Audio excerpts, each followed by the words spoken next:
వడగం చేస్తున్నానండి. ఈ వడగం మామూలు తాలింపు బదులు అంటే ఆవాలు, మినపప్పు, జీలకర్ర బదులు ఇది వేస్తే చాలా బాగుంటుంది. ఇది చెన్నై రెసిపీ. ఇప్పుడు 1 కేజీ ఉల్లిపాయలు తీసుకోవాలండి. ఆ ఉల్లిపాయలని తొక్క తీసి శుభ్రంగా తుడుచుకోవాలి. ఉల్లిపాయల్ని కడగవద్దండి.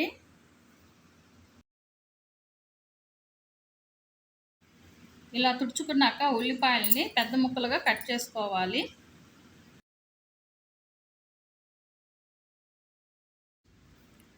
ఇలా కట్ చేసి పెట్టుకున్న ఉల్లిపాయ ముక్కల్ని మిక్సీ జార్లో వేసుకొని కచాపిచా మిక్సీ పట్టుకోవాలి. మరీ మెత్తగా మిక్సీ పట్టొద్దండి.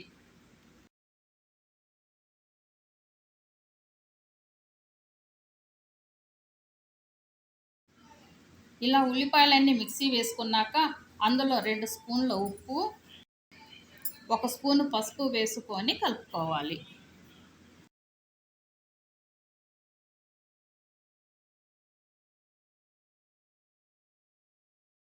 ఇప్పుడు వీటిని 4-5 గంటలు ఎండలో పెట్టాలి. మంచి ఎండ అయితే 4 గంటలైనా సరిపోతుందండి. ఇలా ఎండలో పెట్టడం వల్ల ఉల్లిపాయలలో ఉన్న తడి కొంచెం మారుతుందండి.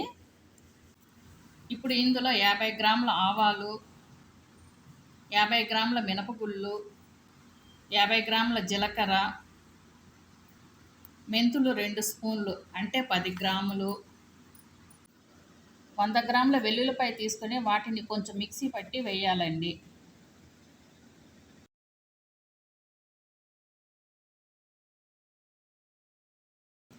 అర స్పూన్ ఇంగువ, కరివేపాకు కొంచెం తీసుకొని వాటిని తుంచుకొని వేసుకోవాలి. ఇప్పుడు ఇవన్నీ బాగా కలుపుకోవాలి.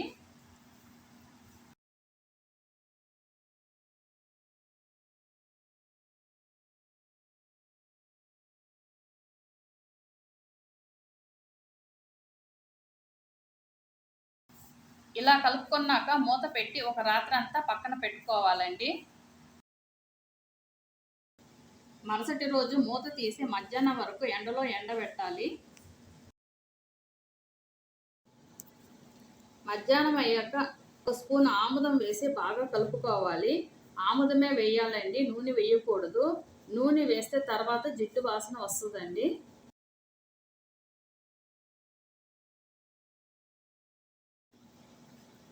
ఇప్పుడు చేతికి ఆముదం రాసుకొని ఉండలుగా చేసుకోవాలి.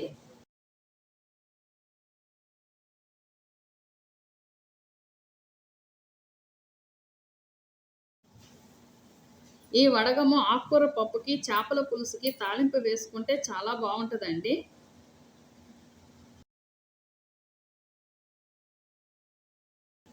ఇలా అన్నిటిని ఉండలుగా చేసుకొని ఆ రోజంతా ఎండలో ఎండబెట్టుకోవాలి. మళ్ళీ మరుసటి రోజు ఆముదం చేతికి రాసుకొని మళ్ళీ గట్టిగా ఉండలన్నీ ఒత్తుకోవాలి.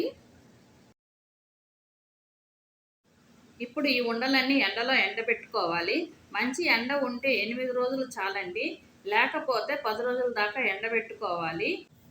ఈ ఉండ లోపల కొంచెం కూడా తడి ఉండకూడదండి. ఇలా పూర్తిగా ఎండిపోవాలి. ఈ ఉండలు ఇప్పుడు ఇలా ఉన్న కొన్ని నెలల తర్వాత ఈ ఉండలు నల్లగా మారుతుందండి. వడగం తయారైందండి. నచ్చితే ట్రై చేసి చూడండి.